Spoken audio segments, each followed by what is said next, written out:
Que o Senhor possa estar ministrando ao nosso coração. Queria convidar os irmãos para estarem sentando, já oramos, né? Quero aqui desde já fazer os agradecimentos. Pastor Silvio me convidou, né? E louvo a Deus por essa oportunidade. Para mim é um enorme privilégio. Eu amo falar da palavra do Senhor, amo ensinar. E sempre quando a gente recebe um convite assim, a gente procura não rejeitar, porque a gente entende que através da palavra do Senhor que o Evangelho vai sendo pregado, né? Vai sendo disseminado e Deus é glorificado em tudo. Amém? Amém. Bom, como foi apresentado aqui, meu nome é Ariane. Eu tenho um carinho muito grande pela igreja da DNV, já participei da igreja da DNV, fui membro durante 3 anos lá na sede. Os mais antigos eles devem lembrar de mim, eu tocava piano lá na igreja, não sei se vocês lembram, né? A Júlia, na época ela era líder do louvor, nem sei, acho que não é mais ela líder, né? Não sei se ela está na liderança, que é o Braz, mas foi um período muito abençoado quando nós estivemos ali, e agora retornei para a igreja do meu irmão, o pastor Sidraque, Assembleia de Deus de Itapuã também, tá? Então, que Deus possa estar nos abençoando nesta noite, que o Senhor abra o nosso entendimento, o nosso coração, para que nós possamos ouvir da palavra do Senhor. Bom, recebi um desafio hoje de estar falando sobre o temperamento melancólico, né? Queria convidar os irmãos com o texto base para abrir a palavra do Senhor lá em Filipenses, capítulo 4. Eu acho que eu estou na frente aqui, não atrapalho não, né? Então tá bom. Vamos abrir a palavra do Senhor lá em Filipenses. Que Deus seja glorificado, né? Porque dele, para ele, por ele, para ele são todas as coisas. Só há um propósito de nós estarmos aqui nesta noite. É porque o Senhor Jesus morreu por nós, ressuscitou, e hoje nós estamos aqui, gratos ao nosso Deus, por tudo que Ele tem feito em nossa vida. Glória a Deus. Filipenses 4, versículo 4 em diante, diz assim a palavra de Deus: regozijai-vos sempre no Senhor. Outra vez digo, regozijai-vos. Seja a vossa moderação conhecida de todos os homens, perto está o Senhor. Não andeis ansiosos por coisa alguma, mas em tudo pela oração e pela súplica, com ações de graças, sejam as vossas petições conhecidas diante de Deus. E a paz de Deus, que excede todo entendimento, guardará os vossos corações e as vossas mentes em Cristo Jesus. Quanto ao mais, irmãos, tudo que é verdadeiro, tudo que é honesto, tudo que é justo, tudo que é puro, tudo que é amável, tudo que é de boa fama, se há alguma virtude e se há algum louvor, nisto pensai. O que aprendestes e recebestes e ouvistes de mim, e em mim vistes, isso fazei, e o Deus de paz será convosco. Queria convidar os irmãos para juntos nós estarmos repetindo o versículo 8. Vamos comigo, todos juntos, numa só voz? Vamos lá, não importa a sua tradução, qualquer que seja, nós vamos falar juntos esse versículo 8. Vamos lá. Quanto ao mais, irmãos, tudo que é verdadeiro, tudo que é honesto, tudo que é justo, tudo que é puro, tudo que é amável, tudo que é de boa fama, se há alguma virtude e se há algum louvor, nisso pensar. Irmãos, a palavra de Deus ela é tão preciosa, tão viva, tão eficaz, tão poderosa e completa e atual, que nós poderíamos ir para nossa casa somente com esse versículo. Esse versículo por si só, ele já fala tudo. É uma ordenança do Senhor para nós. Como deve ser o nosso pensamento, as nossas emoções devem ser dirigidas pela palavra de Deus, não pelo conhecimento humano. Por mais que a gente fale, por mais que a gente estude, mas há uma completude na palavra do Senhor que nos garante uma vitória, nos garante vitória nas nossas emoções, não é isso? Garante vitória na nossa vida espiritual, garante vitórias em todas as esferas, na nossa família. A palavra do Senhor nos garante. E é algo muito interessante o que Paulo fala aqui nessa carta de Filipenses. Primeiro ele começa assim: versículo 4, regozijai. É como se você estivesse dando uma ordem para a sua alma, né? Regozije. E esse regozijai aqui não é independente de circunstância. E ele repete, outra vez digo, regozijai. Nós sabemos, né, que quando há uma palavra e há uma repetição na Bíblia, é porque há um senso de urgência. Então Paulo fala assim, regozijai-vos. Outra vez vos digo, regozijai-vos. Então eu já queria abrir, né, esse estudo de hoje com essa reflexão, que nós possamos nos regozijar na palavra do Senhor, que a nossa moderação seja conhecida. Quantos conselhos preciosos, e a paz de Deus que excede todo conhecimento, ela vai habitar em nós. E nós temos visto, meus queridos, que hoje está faltando paz nas pessoas. E eu falo até as pessoas que muitas vezes estão dentro da igreja. As pessoas estão sem paz, estão ansiosas, aflitas, principalmente depois da pandemia. Nós temos visto, a gente trabalha com a saúde mental, nós temos visto que há um crescente número de pessoas que estão dependentes de remédios para ansiedade, contra a ansiedade. Aumentou muito. Pessoas que precisam de remédio para dormir, pessoas que precisam de remédio para ter paz. Mas o que a palavra do Senhor fala que, olha, não andeis ansiosos por coisa alguma. Lá em Mateus capítulo 6 fala, né? Olhai para as aves do campo, não semeiam, não ceifam, não ajuntam em celeiros. O vosso Pai Celestial sabe de tudo, Ele alimenta cada um passarinho. Ele não vai alimentar vocês, Ele não vai cuidar de vocês? Vocês não têm mais valor que um passarinho? Então o Senhor fala conosco nesta noite sobre ansiedade, sobre cuidado, sobre essa área emocional. Gente, Deus quando criou o homem é um sistema vivo, um organismo vivo. Somos corpo, alma e espírito. Não tem como você desassociar uma coisa da outra, porque o Senhor nos formou assim. Alguém aqui pode falar que nunca sentiu tristeza?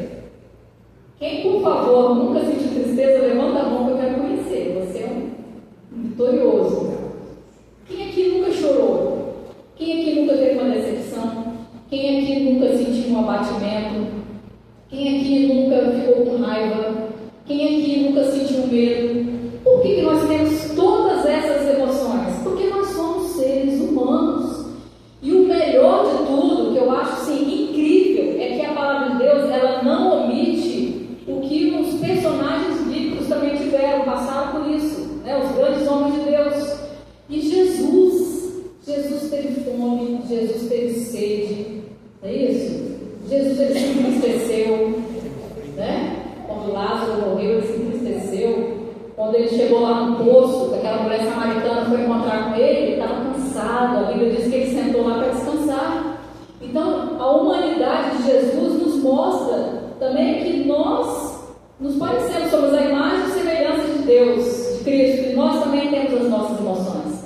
E a pergunta é, como nós estamos gerindo as nossas emoções? Como nós estamos vivendo dia após dia, acordando, nos relacionando com as pessoas, como nós estamos lidando com tantas pessoas diferentes que a gente lida todos os dias, é isso? E hoje nós vamos falar um pouquinho do temperamento melancólico. Já foi falado qual temperamento aqui? Sanguíneo e colérico. Alguém aí já não precisa levantar a mão, não, né? Mas eu tenho certeza que alguém aí já se identificou com colérico, sanguíneo, né? Somos mais bravinhos, somos mais, né, atirados. Pedro, né? Sai correndo, vem aqui. É isso? E interessante que, gente, não existe temperamento melhor e nem pior. É importante nós já começarmos falando sobre isso. Não existe um temperamento que é melhor do que o outro. Todos os temperamentos são muito importantes. Todos os temperamentos têm o seu lado positivo e tem as suas fraquezas também. Não vou falar negativo não, mas tem suas fraquezas, suas debilidades, aquilo que pode ser melhorado. Vamos lá então?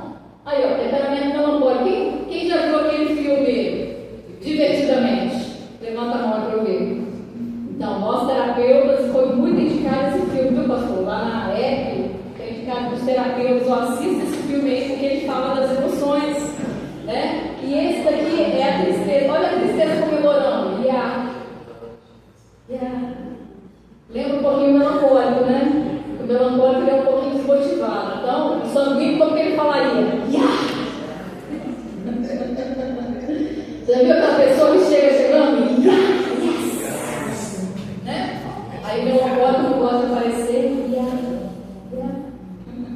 Nós vamos falar sobre esse lado melancólico hoje, essa personalidade, né? Vai lá, próximo slide aí. Bom, primeiro é preciso a gente definir o que é temperamento. Eu não sei se já foi falado aqui, mas pode dar uma pincelada rapidamente. Temperamentos são características, vou ficar aqui do lado para não atrapalhar, só tomar cuidado com o degrau aqui, né? Para não ter gente cacetada aqui. Temperamentos são características do humor, está muito relacionado ao humor, né? Que são visíveis na personalidade do indivíduo. Então é aquilo que você vê, é o lado humor da pessoa, se ela é mal-humorada, se ela é bem-humorada, se ela é mais nervosa, se ela é mais agitada, se ela é mais calma, depende do estado de humor. E isso nós chamamos de temperamento, ok? Então vamos lá, essa questão da teoria dos 4 temperamentos, quem criou essa teoria? Foi Hipócrates, que foi considerado o pai da medicina, lá no século mais ou menos 4 a.C. Por que ele foi considerado o pai da medicina? Porque ele fez todo o código ético da medicina, embora ele não foi médico, mas ele levou muitas reflexões acerca de como se atender, né, o lado teórico, o lado ético da medicina, tá? Então, ele foi um filósofo grego e ele propôs essa teoria aí dos 4 temperamentos, baseados ali nos elementos, né, de Empédocles: terra, água, ar e fogo, são os elementos da natureza. Baseado nisso aí, ele criou esses 4 temperamentos, tá? E Galeno foi um médico, filósofo, relacionou esses temperamentos à personalidade, ok? E às inclinações emocionais e comportamentais. Pode passar o próximo slide aí. Então vamos lá, eu queria falar um pouquinho sobre a questão da psique, né? Eu sou psicanalista e dentro da psicanálise a gente entende, a gente estuda sobre o temperamento, mas nós entendemos que o temperamento é como se fosse isso aqui, ó, a pontinha do iceberg. Vocês estão vendo o iceberg aqui, dentro d'água? Está vendo aquela pontinha lá em cima? O iceberg enorme está dentro, né? A gente também costuma ilustrar o iceberg quando fala sobre o inconsciente e o consciente, né? O inconsciente é isso aqui, ó, tudo que a gente não vê, tudo que está lá dentro, que não temos acesso, é o inconsciente. Só através de ferramentas é que nós conseguimos acessar esse inconsciente. Mas trazendo aqui a ilustração para essa questão do temperamento, é mais ou menos isso aí, ó. Então, como que a gente entende essa questão do temperamento? O temperamento é fruto da psique e não o contrário. Ou seja, quando você olha uma pessoa e você faz uma avaliação da personalidade daquela pessoa, não é através do temperamento dela, até porque a gente não deve ficar avaliando a pessoa, né? Aquela lá, ó, é colérica, aquela lá é melancólica, aquela lá é sanguínea, ela agiu assim porque ela é colérica. Não é legal fazer isso, porque senão a gente vai rotular as pessoas, e nós não devemos fazer isso, emitir nenhum senso crítico, juízo crítico de ninguém. Nós não somos juízes, não é verdade? Né? Então, mesmo que a gente olhe e veja que a pessoa tem aquela inclinação sanguínea, aquela inclinação mais para o lado colérico, né, a gente fica reservado e entende que aquilo é um lado da personalidade da pessoa. Nós não podemos rotular a pessoa, ela vai sempre agir assim porque ela é colérica. Não, quem te falou isso? Existe o falso self, existe a pessoa que mente, existe a pessoa que burla o temperamento. Existem pessoas, hoje em dia não pode mais falar o termo psicopata, proibido, né? Mas eu vou falar para a gente entender aqui, né? Então, a pessoa que tem um transtorno de psicopatia, ela é fria. Então, você vai olhar, você não tem como julgar, como analisar uma pessoa dessa, né? Então, vamos lá. A psique, ela dá origem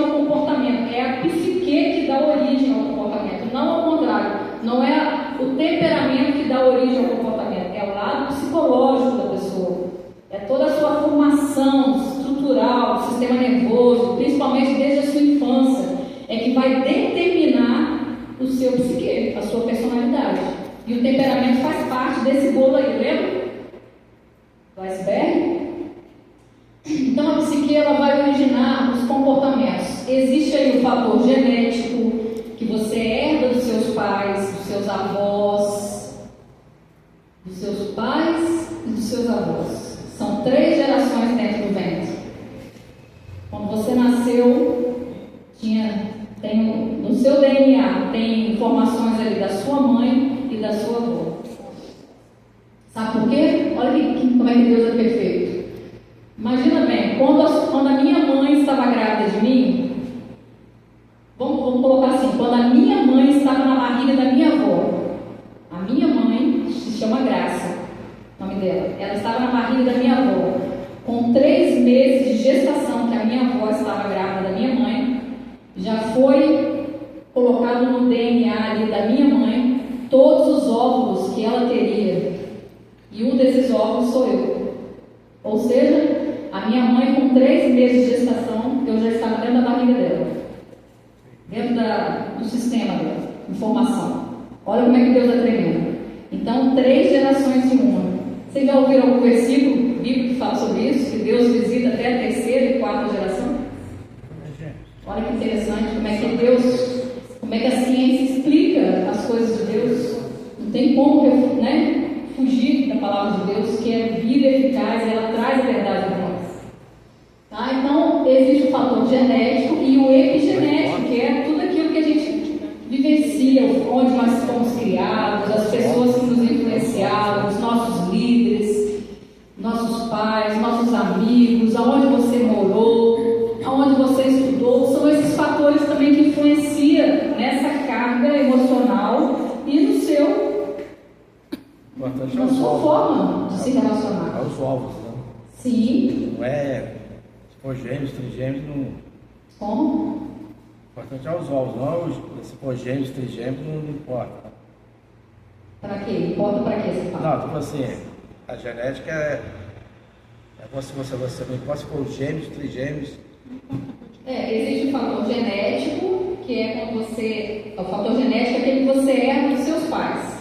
Né? A cor dos olhos, o cabelo, a cor da pele, o tamanho, a altura, são as características semelhantes, às vezes a voz, não é isso? Então, fatores genéticos. Às vezes você tem alguma doença hereditária ou genética, tem diferença também, tá? E existe fator epigenético na formação da personalidade, que é onde você foi criado, a sua estrutura.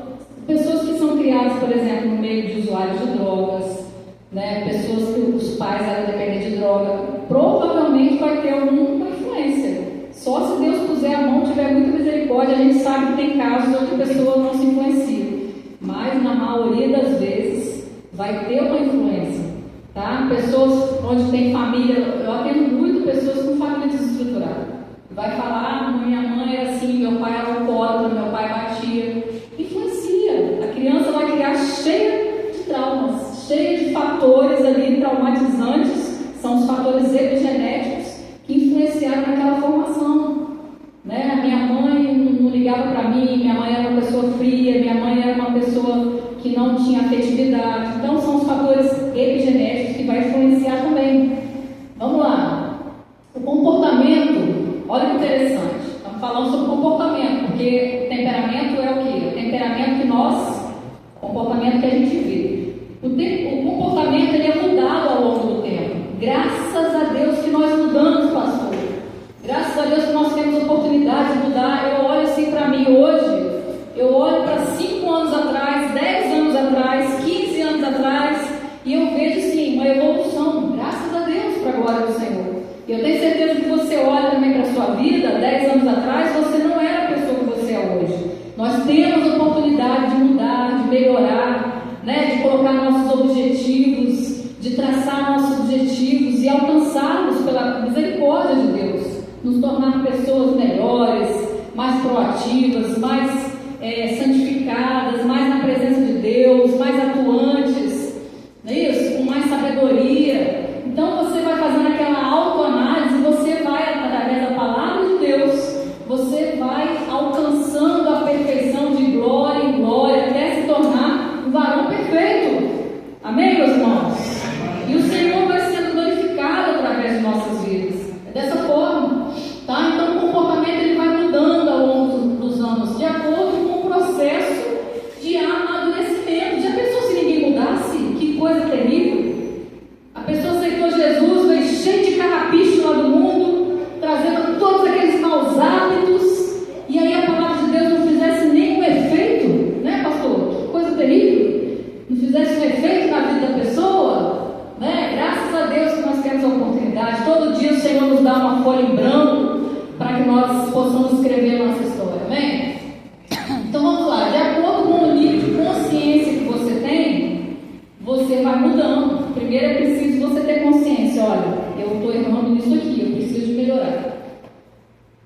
conselho é bom. A Bíblia fala que na multidão de conselhos há sabedoria. É bom quando um amigo chega pra gente, como um marido, ou alguém, um líder, chega e fala: olha, fulano, isso aqui, ó, tenta melhorar, isso aqui não está indo muito bem, você precisa de melhorar, né? Você está errando nisso aqui, meu irmão, vamos melhorar. E é importante nós termos essa humildade para ouvir, para entender, reconhecer os nossos erros, reconhecer que nós precisamos melhorar. Isso independente de idade. Tem pessoas novas que têm muita maturidade, pastor. Tem pessoas que são anciãs que não conseguem, às vezes não aceitam a repreensão. Então, é preciso nós termos essa sabedoria dos céus, procurar no Senhor essa sabedoria. Amém? Outro tópico aí. Você tem mais de um temperamento. Não sei se o pastor chegou a falar isso, né? Sempre existe um temperamento que é aquele mais dominante e existe um segundo ou terceiro temperamento. Então, não existe esse negócio de falar, fulano é só colérico, fulano é só sanguíneo. Não, sempre vai existir aí um ou dois, sempre 2 ou 3 temperamentos. O temperamento ele pode ser descarado, vocês sabiam disso? Eu lembro que teve uma época que eu passei na minha vida que eu estava muito melancólica. Eu não tenho temperamento melancólico, tá? Não vou falar qual é o temperamento aqui, mas não é melancólico. Então, teve uma época que eu estava vivendo uma situação muito triste de perca. E eu estava muito melancólica. E aí eu conversei com a minha cunhada, psicanalista também. E eu falei como é que eu estava. E ela falou: nossa, mas você não é melancólica. Eu falei: pois é, eu fiz um teste aqui, está acusando que eu estou melancólica. Ela: você está melancólica, mas você não é. Então, vai ter situações na sua vida que de repente você vai estar passando por uma melancolia, né? De repente você vai estar triste, abatida, querendo ficar sozinha no seu canto, você vai chorar mais, você vai estar mais sensível, não é isso? Mas às vezes é pontual, é um momento que você está passando, às vezes é um luto, você está mais sensível, mas daqui a pouco isso vai passando e aí volta tudo ao normal. Então, o temperamento, ele pode ser mascarado. Você conheceu uma pessoa em determinada situação da vida daquela pessoa, você acha que ela é uma pessoa melancólica, não é. De repente, ela está vivendo um momento emocional de abatimento, não é isso? Então, você precisa de comer pelo menos 1 quilo de sal para a pessoa, para poder conhecer mais ela, né? Não podemos fazer esse juízo crítico, né? Vamos lá, meu irmão. Próximo slide. Ficar de olho na hora aqui, porque, pastor, eu às vezes me empolgo falando, e aí, né, qualquer coisa pode me dar um sinalzinho também. Bom, a personalidade e temperamento, né? Nós conseguimos distinguir aí a diferença através dessas definições. O que é personalidade, então? Só para a gente fechar esse assunto. A personalidade são comportamentos recorrentes de uma pessoa, que são manifestados das súbitas e persistentes pressões da vida. Personalidade é aquilo que você é aquilo que você repete dia após dia. Quando você é pressionado, qual é a reação que você tem? Quando você é caluniado, é nas pressões da vida que você demonstra a sua personalidade. Quando você é pressionado, quando você é caluniado, quando alguém te fecha no trânsito, quando alguém pisa no seu pé. Quem é a Ariane? Quem é a Ariane que nasce ali de dentro? Quem é o pastor Silvio? Como que ele responde? Luciane, minha amiga que eu encontrei aqui, fiquei muito feliz quando ela entrou ali, amiga lá da igreja do Aripiri, crescemos juntas, né? E na hora que ela entrou, Luciane, chegou ali, olha só, muito feliz, né, de ver. Então, quem é? Elisângela, minha amiga que está aqui também, né? Quero até apresentar a bênção de Deus na minha vida. Então, quem é essa pessoa que aflora quando ela é confrontada, quando ela é ofendida? Essa é a personalidade. São padrões recorrentes, tá? Caráter são as ações que nós podemos ver na outra pessoa. É algo visível, né? Então, o caráter é aquilo que você vê. A pessoa, ela é bom caráter ou mau caráter. Dependendo da ação que ela tem, você já faz aquele, né?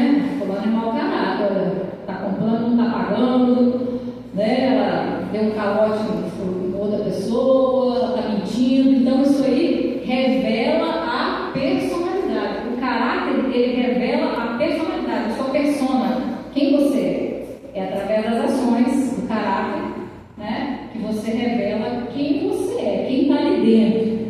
Quem é aquela alma que está ali falando? E o temperamento são as características relacionadas ao humor que cada um de nós possuímos. Quais são os 4 temperamentos? Vamos falar aqui?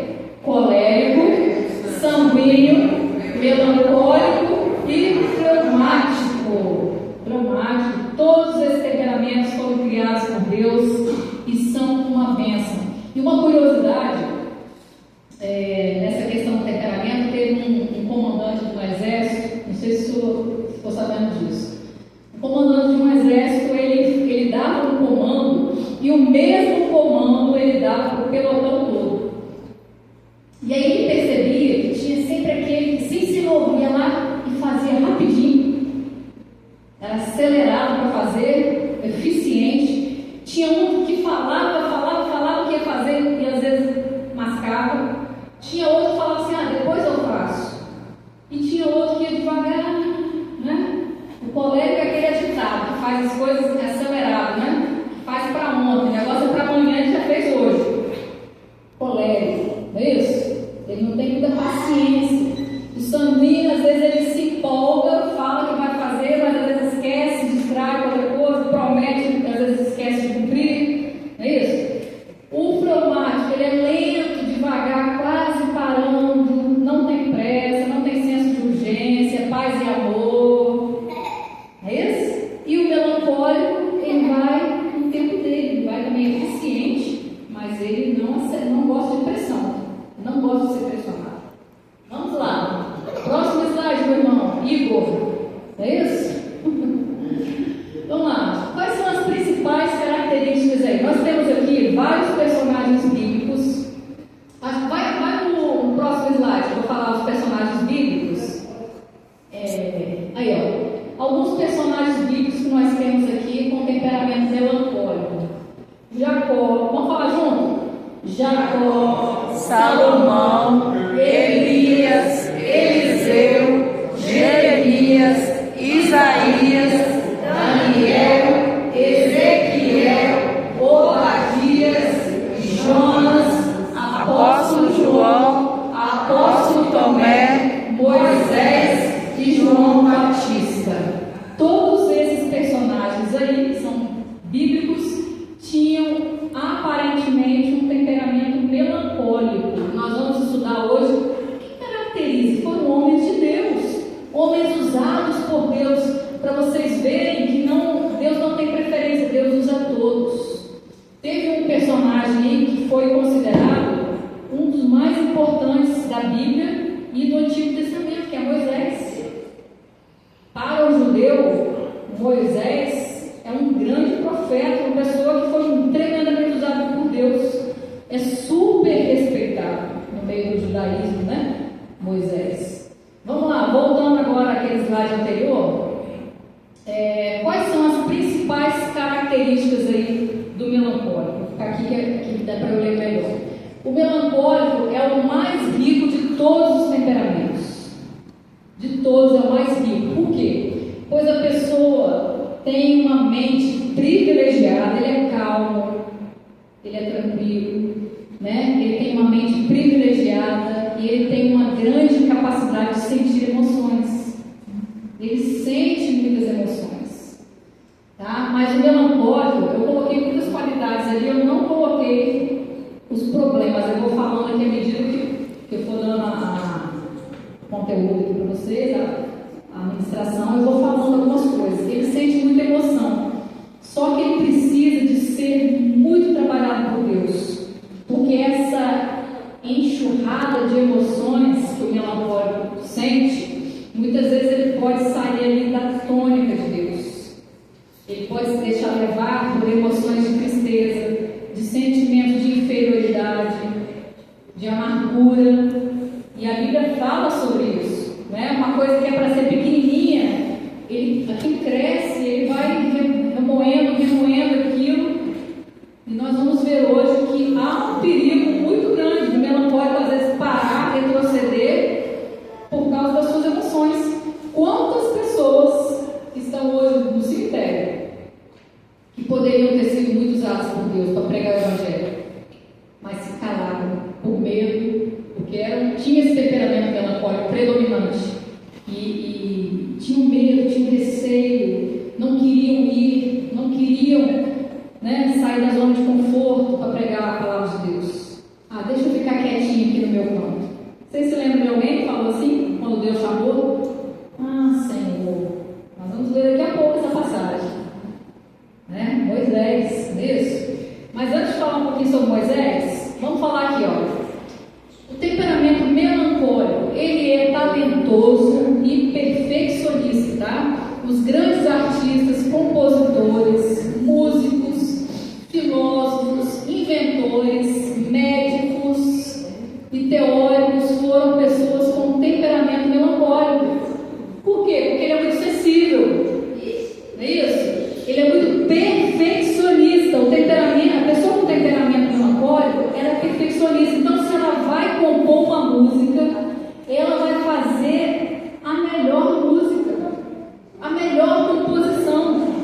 Tá? E nós temos aí os grandes compositores eram melancólicos. Os grandes artistas plásticos eram melancólicos. Tá?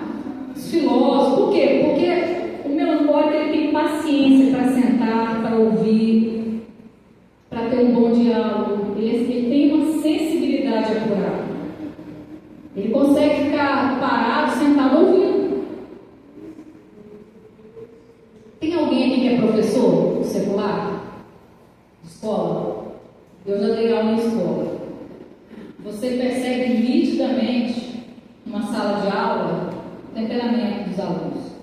E eu dou aula hoje na EBD, né? Sou professora de EBD, algumas escolas nós temos lá na igreja, e a gente vê aquela pessoa que quer falar sempre, quer sempre oportunidade para falar, geralmente é um sanguíneo. Tem essa necessidade de falar. E o melancólico, ele não gosta de falar. Ele quer ficar quietinho, então ele nunca se voltaria. Vamos aqui abrir a oportunidade para 3 pessoas virem aqui contar um testemunho. Você acha que o melancólico vai? Não tem? Ele vai se voluntariar? Jamais. E se alguém chamar ele, não, pastor, vai, eu vou chamar o outro. Deixa eu quietinho aqui. Não gosta de aparecer, né? Então vamos lá. Sensível e analítico. Pessoas melancólicas são excelentes ouvintes. Você pode sentar, chamar ela para uma conversa, que ela vai ser uma excelente amiga. Eu já tive muitos amigos melancólicos, tenho, né? Muitas amigas melancólicas. E você senta, a pessoa te ouve. Você fala, a pessoa não te interrompe, ela está falando, ela está ouvindo. Né? São excelentes ouvintes, ótimos para ocupar cargos analíticos, criar planilhas, porque ela tem paciência para ficar na frente do computador 3 horas. Né? Então, elas não se preocupam em aparecer. São aquelas pessoas, pastor, isso aí é importante a gente visualizar na igreja, essas pessoas, porque elas gostam de ficar atrás dos bastidores. Não é aquela pessoa de saída que vai vir para frente, que vai ministrar às vezes um louvor. Não que essa pessoa melancólica também não possa ministrar, tá, gente? Porque quando ela é influenciada pelo Espírito Santo de Deus, ela é cheia do poder de Deus, ela faz tudo isso. Aí nivela os temperamentos, né? Há um nivelamento. Mas geralmente a melancólica reluta um pouco em aparecer na frente, em fazer um teatro às vezes, né, na frente. Por quê? Porque ele é mais tímido, ele é mais acanhado um pouco.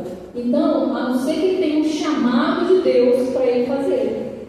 Tá? Ele prefere geralmente trabalhar atrás dos bastidores, aonde ninguém vê. Ele está na oração, ele está lá na cozinha fazendo alguma coisa, ou está preparando um cenário aqui, entende? Então, o melancólico, assim, ele não gosta muito de ser exposto, ok? Vamos lá. Ele é abnegado, leal e confiável. Está dando para ler direitinho, gente? Pessoas melancólicas se sacrificam por causa dos outros. Eles têm prazer em se doar para as pessoas. Eles fazem isso por prazer. Se você pedir um favor para uma pessoa que tem um temperamento melancólico, ela vai dizer sim na hora. Ela não vai dizer não. É isso?